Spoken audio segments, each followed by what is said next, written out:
Olá pessoal, já peço para que não se assustem com a imagem que vocês estão presenciando, já vou explicar.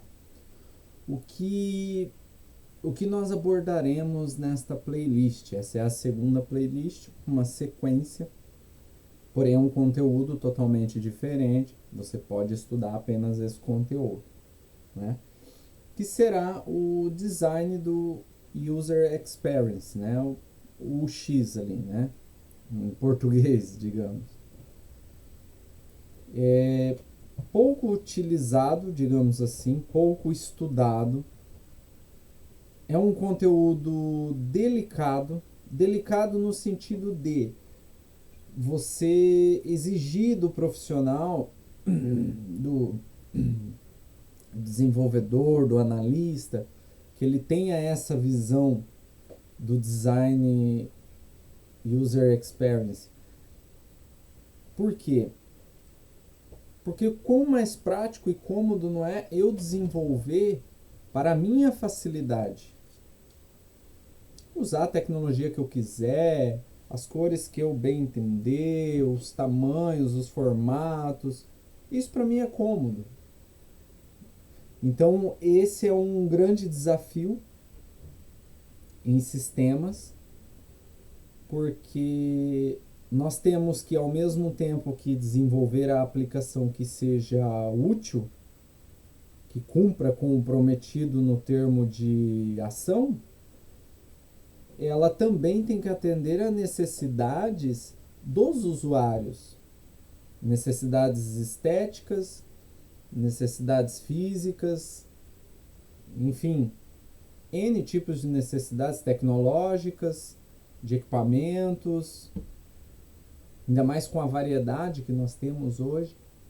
Então, esse é um conteúdo bem conceitual, teremos pouca prática, mas eu vou tentar colocar de uma maneira que mesmo no conceitual frise isso, que vocês consigam captar a ideia da coisa, tá bom?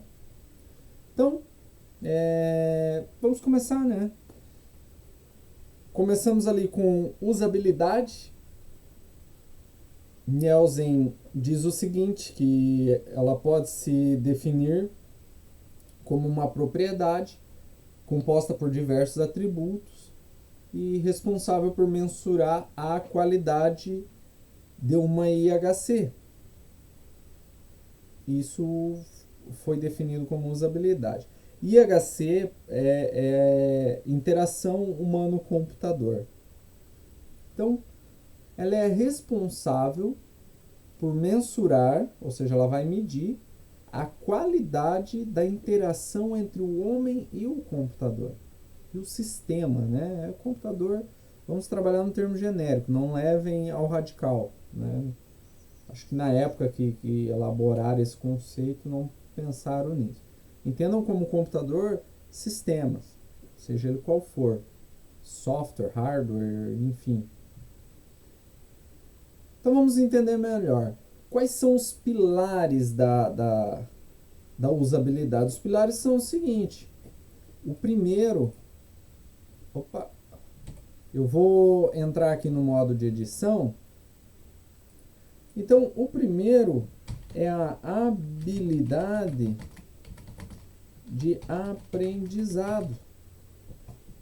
Então, percebam que estava em inglês. Eu entendo pouco de inglês. Então, imagine que nós estejamos desenvolvendo uma aplicação aqui para o Brasil, para uma pequena empresa, ou seja, não é uma empresa que exporta, que importa, ou que trabalha com a área de turismo. Ela não necessita saber de outras linguagens. Não, o nosso português, o bom e velho português, está de bom tamanho para eles. E é só o que eles precisam. Para que eu vou colocar termos em inglês ali? Então percebam que a habilidade de aprendizado. Isso é um aspecto pequenininho, mas vocês podem abordar qualquer outro tema aí. Então, o quão o sistema está dificultando que eu aprenda a utilizá-lo. Já pensou um botão lá de ajuda, né? Help. Então, para quem não entende inglês, não sabe inglês, então, como é que eu peço ajuda? Será que ela sabe que help é ajuda? Se eu colocar uma boia lá, o desenho de uma boia, e não colocar help, será que ele sabe que a boia representa aquela ajuda do salva-vida? Então uma boia significa que ajuda. Será que ela assimila isso? Então ela vai aprender a usar o software de maneira rápida? Quanto tempo ela vai se empenhar? Ela não vai se frustrar? Então essa é a habilidade do aprendizado. Esse foi um exemplo banal que eu coloquei. Existem vários outros, é só a gente ir pensando, né? Eficiência no uso. Percebam aqui, ó, a eficiência. Olha onde eu coloquei o texto eficiência no uso. Tá eficiente esse conteúdo aqui? Não tá. Não tá eficiente e não tá claro, né? Às vezes a pessoa nem acha. Mas onde que fica aquela opção, aquele botão? Era por aqui. Então, cadê a eficiência? Já que é um dos pilares, vamos tentar organizar de maneira que o usuário entenda onde fica. Então, a eficiência no uso também é um pilar. Opa, olha aqui, ó. Aprendizado, né? Então, é a habilidade de aprendizado, a eficiência no uso. O software tem que ser eficiente. Não adianta também você ficar pulando para várias telas para o usuário realizar uma determinada ação que de repente em uma única tela ele poderia fazer. Então tem que se trabalhar o menor tempo, né, para que não se tenha um desgaste no uso da aplicação. A habilidade de memorização. Olha só, quão ruim não é, né? Como é que você vai memorizar quando a habilidade de memorização?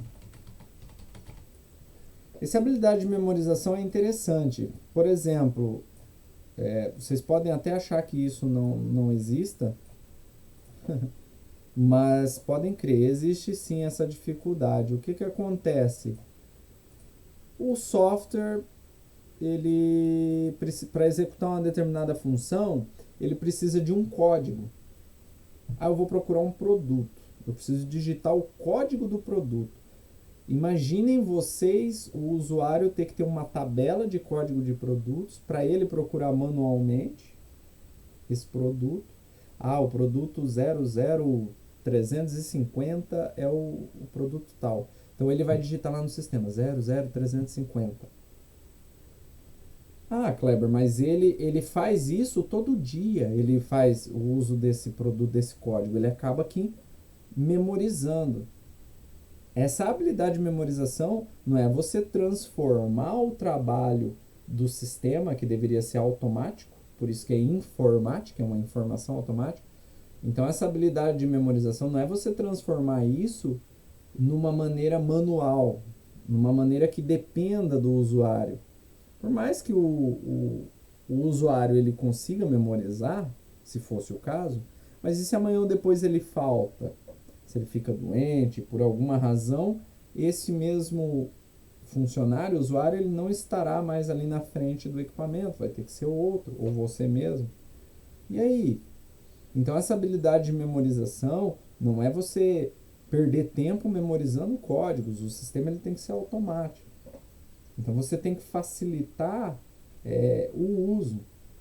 De repente, se o usuário ele usa muito um determinado produto, que tem ali uma lista de produtos recentes, mais usados. Então, é uma habilidade de memorizar. Eu usei agora há pouco, eu cadastrei um mouse no meu sistema. Já está ali, produtos recentes, um mouse. Foi o último que ele cadastrou, um dos últimos. Então, ele vai ali, clica, pronto. É mais fácil. Essa é a habilidade de memorização.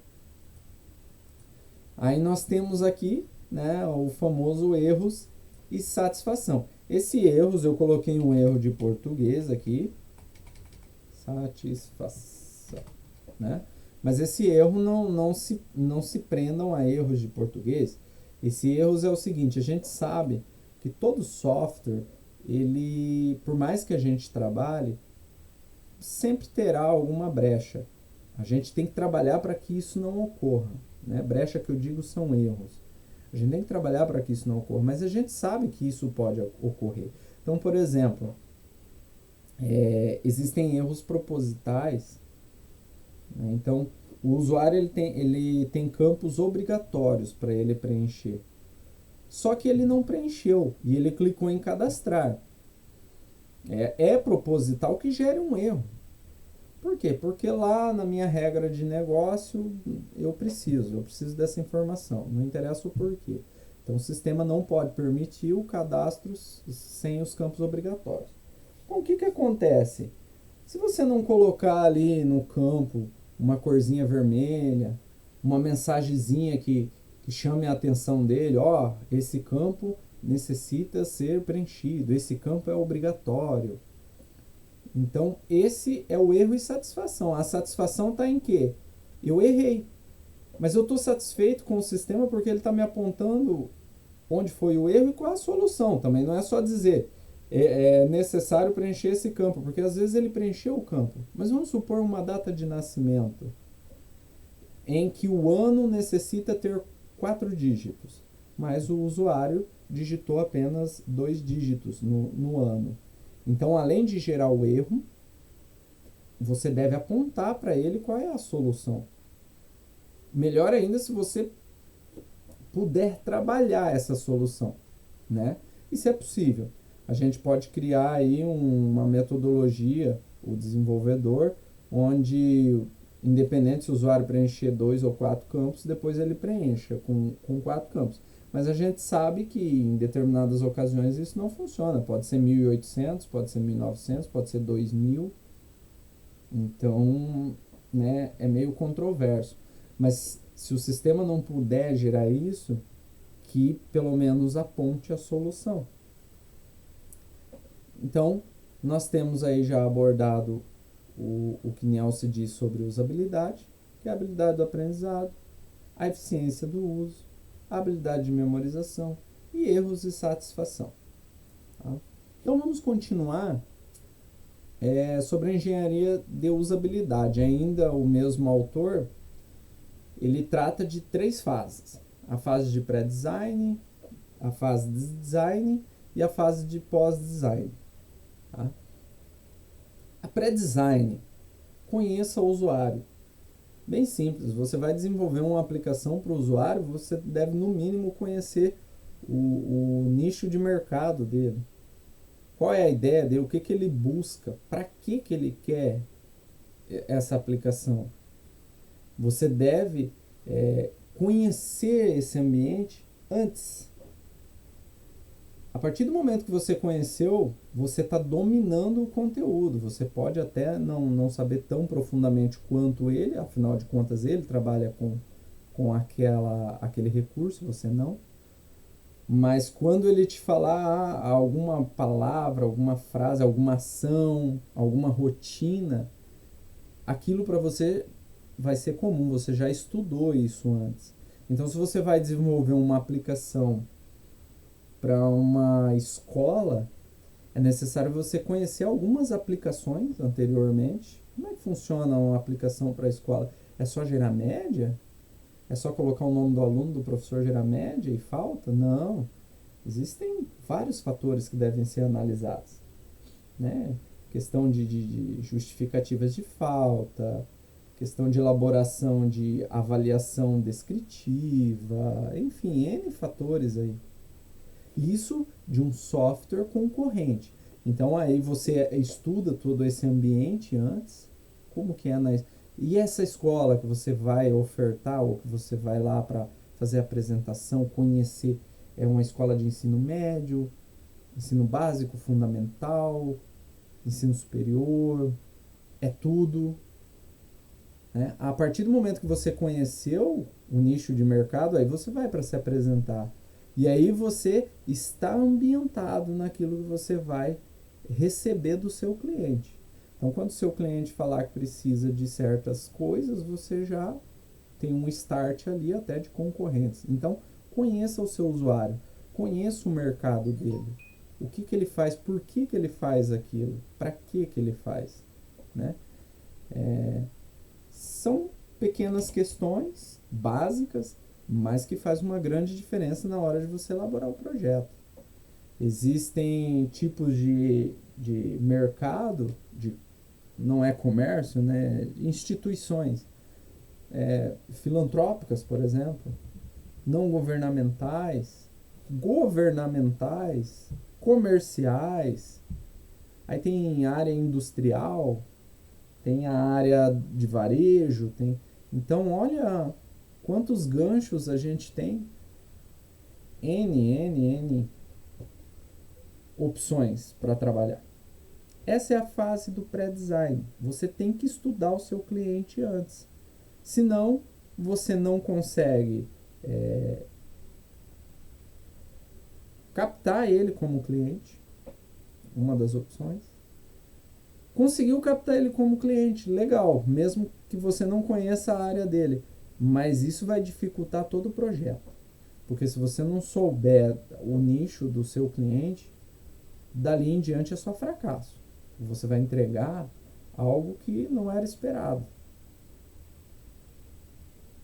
Então você tem o fracasso posterior, por mais que você conquiste o cliente, você corre o risco de fracassar.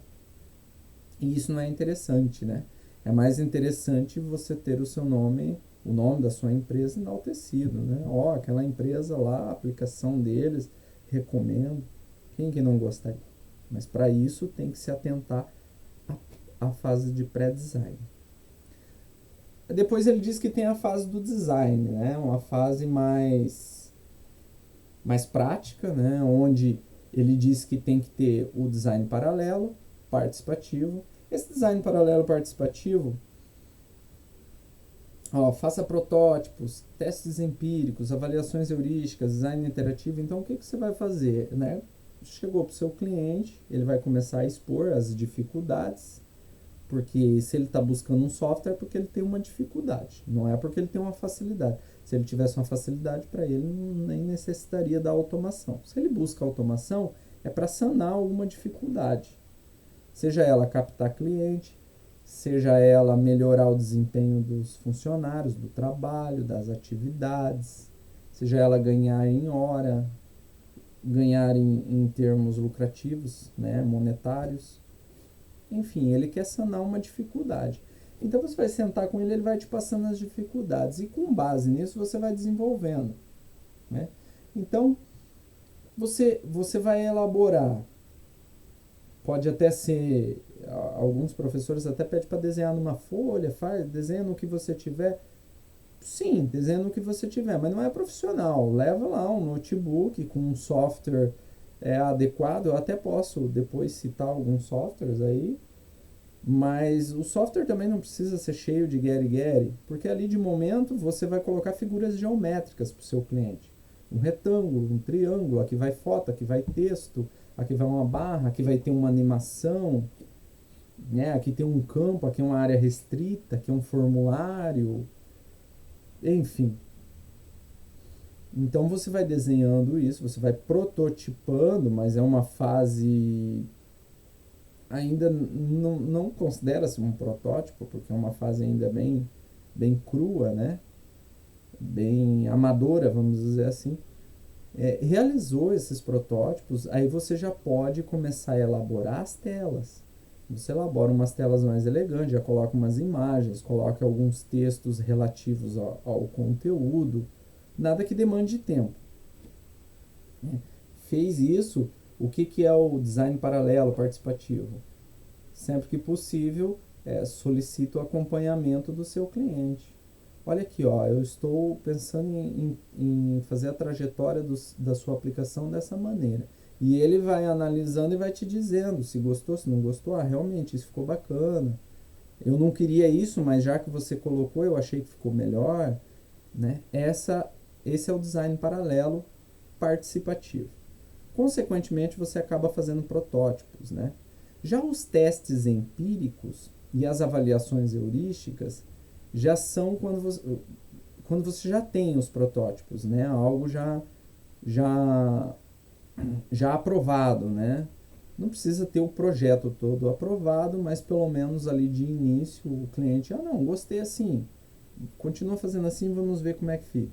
Então, a partir daí você já pode começar a realizar alguns protótipos, né? Pode até disponibilizar online, se quiser, sem ações, somente mesmo para o cliente ali já começar a fazer uma análise, né? E o teste empírico consiste em você verificar, você abre o site, o seu protótipo que seja, e peça para ele usando. Ó, usa aí, veja como é que tá. E você pode cronometrar, você pode ver quanto tempo ele gastou para achar uma opção que ele queria. Ele vai te questionar, tá, mas cadê aquela opçãozinha que eu queria? Então, opa, se ele já te fez essa pergunta, alguma coisa tem de errado. O seu software está errando em alguma base lá, né? Que é a da habilidade de aprendizado, da memorização. Então, esses são os testes empíricos. Já as avaliações heurísticas e o design interativo, ele já fica uma fase já bem próxima do desenvolvimento, né? Já trabalhando realmente conforme você elabora as ações, o CMS, painel de controle de acesso, então já consiste na própria aplicação já. Mas ainda é uma fase barata ainda, né? O início do desenvolvimento é uma fase ainda que é barato para você fazer correções. Agora depois custa caro. Invista bastante, use bastante tempo no desenvolvimento do projeto, no protótipo, nessas fases. Porque a partir daí a fase de design da metade em diante começa a ficar bem mais caro. E por último, a fase de pós-design, que é o feedback do cliente. Esse feedback não é só terminei, gostou, gostou, não gostou, não. Porque às vezes tem ações ali que o cliente só vai usar 3 meses depois, 2 meses. Às vezes não é nem ele, é uma atividade que é um outro funcionário que usa. E de repente o funcionário vai sentindo dificuldade. Então você tem que ter esse feedback. Você pode fazer na própria aplicação. De repente, cada vez que o usuário pediu uma ajuda, clicou no botão ajuda, entrou no fórum,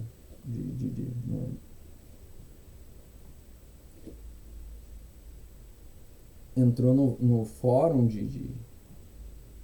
do conteúdo ali, de ajuda, então a sua aplicação ela pode ir somando isso e pode te mandar por e-mail, pode mandar para o seu próprio software de análise, para te mandar alertas, né, starts, ó, tal usuário lá está sentindo bastante dificuldade em tal área, talvez você possa rever isso daí para não perder o seu cliente. Então essa é a fase do pós-design, beleza? Pessoal, fico por aqui. Até a próxima.